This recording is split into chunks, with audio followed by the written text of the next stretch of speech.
Namaste. Humanity is entering the most pivotal phase of its existence. The coming times shall witness the most novel and undreamt of changes in the course of its long evolution. The human race, as a distinct, coherent unit, has passed through various evolutionary stages and is now approaching its long-awaited coming of age. With the scientific and technological advances arising out of ingenuity of mankind, man has progressed greatly in the material world.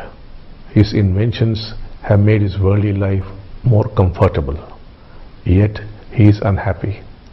In spite of all these advancements and inventions, man is still lost. His inability to drive out the looming spectre of war, the threatened collapse of the international economic order, the spread of anarchy and terrorism, has landed him in a no man's land. Today, aggression and conflict characterize our social, economic and religious systems. This is because he has hardly progressed in the inner world. In his mad rush towards material happiness, he has lost sight of the source of his sorrow, the chaos inside. Not recognizing the emptiness within, he indulges in various pursuits, all of which essentially serve to keep him busy in an attempt to run away from that emptiness.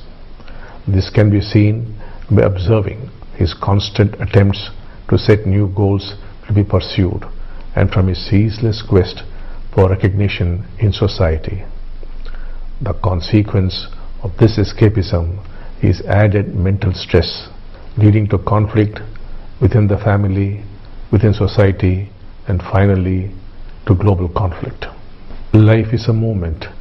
It sways between order and disorder, arising and ceasing. In the natural course of events, as order moves towards disorder, it would move you away from oneness towards division. In a family, whenever there is hurt and mistrust, it's a movement away from oneness. A healing of the heart, the flowering of love, is a way to return to oneness.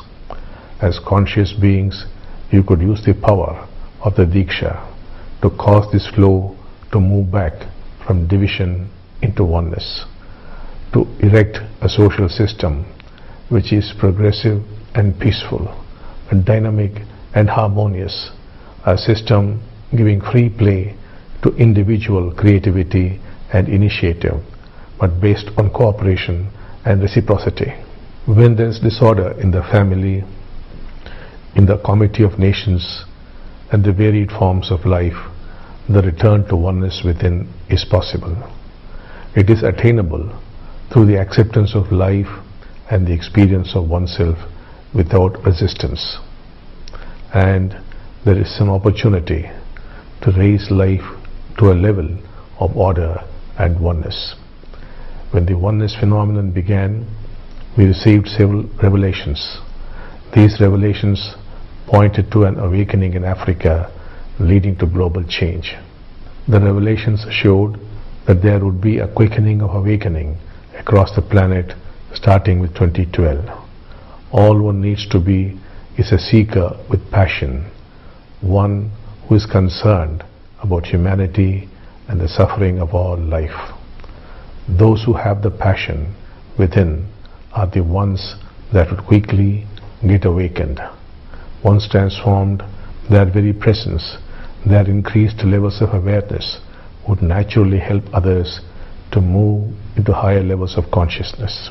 Chaos is always a precursor to a change in consciousness, and we are certainly at a time of chaos.